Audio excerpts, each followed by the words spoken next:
the marbling on that corned beef! Love it or hate it, corned beef has been lining the shelves at pantries all over the world for centuries. But before you dive into that next can, here are 10 truths about canned corned beef. I'll tell you everything you wish to know. It's not a traditional Irish food. You're wrong! You're all wrong! While it's true that most people enjoy corned beef and cabbage exclusively on St. Patrick's Day, there really is no connection with the famed food ever being a true staple in Ireland. The country of Ireland doesn't have quite enough cattle to make this a feasible option to produce. Instead, the origin of this food can be dated back to any instance of the invention of salt curing. While Ireland certainly has enjoyed this technology for a long time now, signs point to other regions where cows were more prominent. Evidence even pops up that it could have been first made in the Middle East. The term comes from the way that the meat is treated during the curing process, or rather, what it's treated with. Larger grained rock salt is used in this process, giving the meat its extreme salty and savory flavor.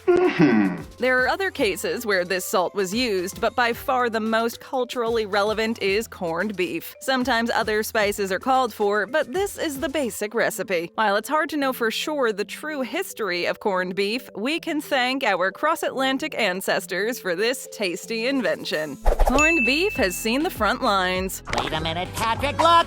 He's got a tank! Nowadays, most people have the luxury of enjoying their corned beef from the comfort of their own home. But did you know that the real reason behind its mass production was due to necessity? Modern production of the food was initially intended for wartime use. The British Empire needed a way to widely supply their troops with food, and thus the corned beef craze was born. Not only did it prove a valuable resource for the troops on the front line, but people back at home also came to develop a taste for it. I don't like fiesta flavor, but it's free, so I will continue to chew.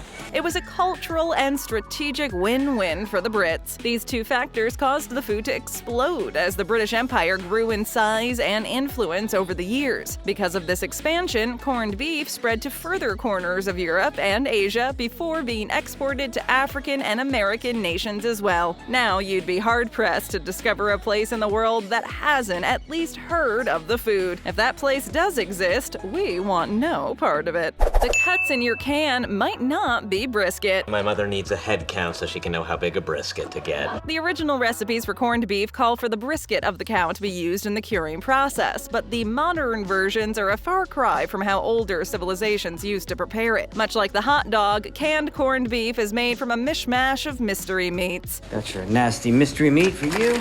Seeing as how the scope of what's allowed in a hot dog is quite wide, it's safe to say that you might be getting more than you bargained for when you grab a can of corned beef off your local grocery store shelf. This list includes sinew, skin, ears, and even small portions of bone, among other unsavory parts. Are we getting hungry yet? Don't let us spoil your appetite. Some of these ingredients may seem daunting, but remember that if you enjoy a good hot dog or a bologna sandwich from time to time, you've already broken this ground. Let's hope that you're not too picky of an eater.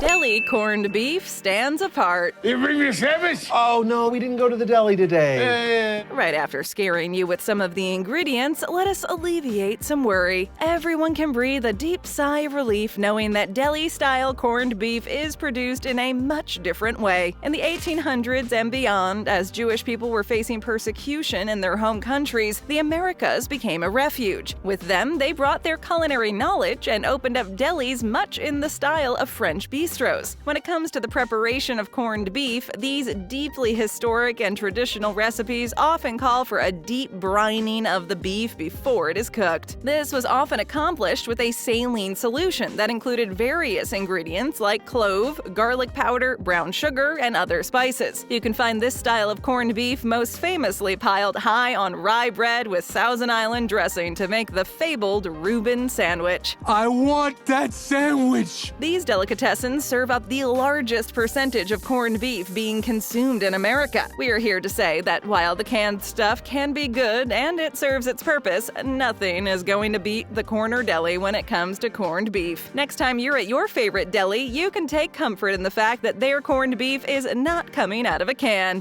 What is the corn about anyway? His favorite food is corn.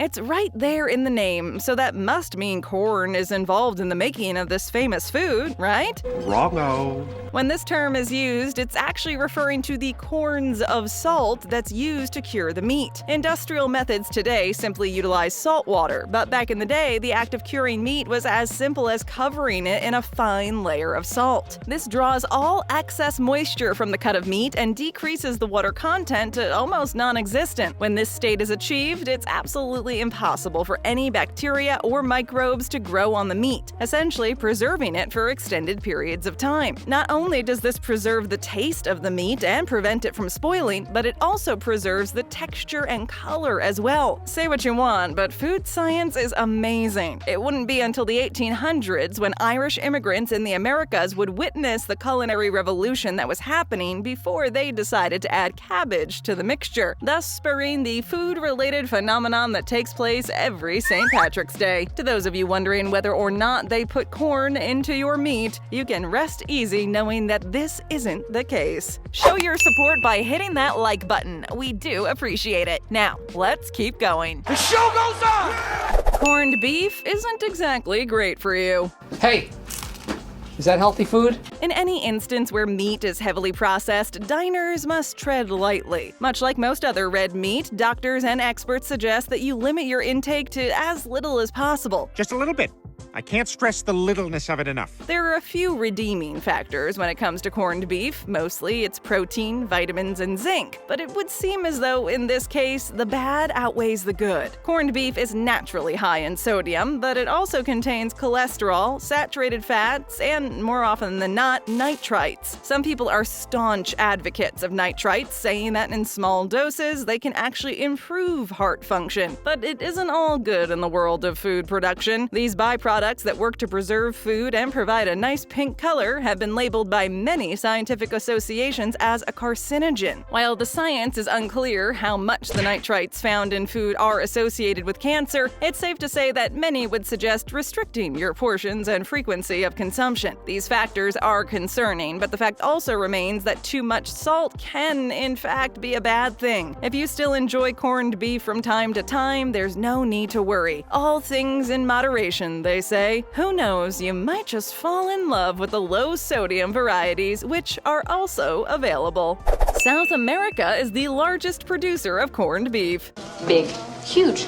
European production of this once wartime staple has calmed down since the restricting of the British Empire. In the vacuum that was left, South America and its nations focused on cattle development have picked up the corned beef crown. Many claim that this drive to produce large quantities of meat is responsible for the deforestation of the Amazon rainforest, but that hasn't slowed demand or production of the food for nearly 70 years. In the 12 months of 1943, Uruguay produced a staggering 16 million tins of corned beef in order to meet the world's demands. Now that's a lot of beef. I got no beef with you. This is between me and the kid. Many people clamor for the product, but some countries have imposed heavy sanctions on animal products coming from South American nations. This all comes amid worries of deforestation and health safety violations. These embargoes and sanctions aren't slowing South America down, however, because as long as there is a demand, there will be a supply. The list of largest manufacturers is composed of, but not limited to, countries like Uruguay, Argentina, and Brazil. Can't get enough corned beef hash. Always wanting more. More! Don't worry, you're not trapped in the past. You heard us right. Corned beef hash is a diner favorite that dates all the way back to the mid-1800s and is still popular today. A hash usually consists of chopped meat, onions, and potatoes. It wasn't made popular until mid-century cooks, in an attempt to save money, began to use leftover cuts of meat to create dishes that people would still eat. I can save all of us. We can save money. These meals saw people through some even harder times, like the Great Depression. The various hashes would get their name from many cheap restaurants of the times, which were often called hasheries. Ever since, hash in its many forms has been considered a staple in the American diet. In recent times, eggs were added to complement the dish in roadside diners around America. People can't help themselves from ordering it off their favorite breakfast menu. It set such a historical precedent that the powers that be have even decided to recognize recognize National Corned Beef Hash Day, which falls on September 27th. Other countries have an even deeper history with this form of cooking, and similar recipes have come out of the United Kingdom and Denmark. Outside of its canned and deli-style brethren, corned beef hash is the primary meal that introduces people to this wonder food. This canned meat has come a long way, starting primarily as field rations for soldiers and arriving on breakfast menus of Americans nearly a century later. The Philippines love it. If you've ever been to a Southeast Asian country, then you know that they are very passionate about their canned meats. Spam is almost treated as a delicacy in these nations and has inspired many new culinary trends there. Well, the case is no different with corned beef. In fact, in many households, it is treated as the primary breakfast food and is used much in the same vein as bacon. There's also no shortage of rice-based dishes that features the canned meat. This cultural phenomenon came about when a particular brand of corned beef, Libby, was widely available during the colonial period of the Philippines. There are entire marketing campaigns that were never intended for North American audiences because the demand from the Philippines was so strong. Wow, that good, huh? When you account for the idea that many British soldiers would have had plentiful supplies of corned beef in a can, it's easy to see how the influence of this salty meat made its way to these Southeast Asian countries. Many of these nations looked upon canned meat as a sign of their oppression and a clear indication of military force. But we're glad that it was able to inspire an entire country to expand upon and improve corned beef. Filipinos have since taken it upon themselves to construct a robust production of the product, and it's still widely available there to this day. The recipe may have changed slightly, but it's still fair to say that no one quite loves their corned beef like the Philippines. Who needs Spam anyway?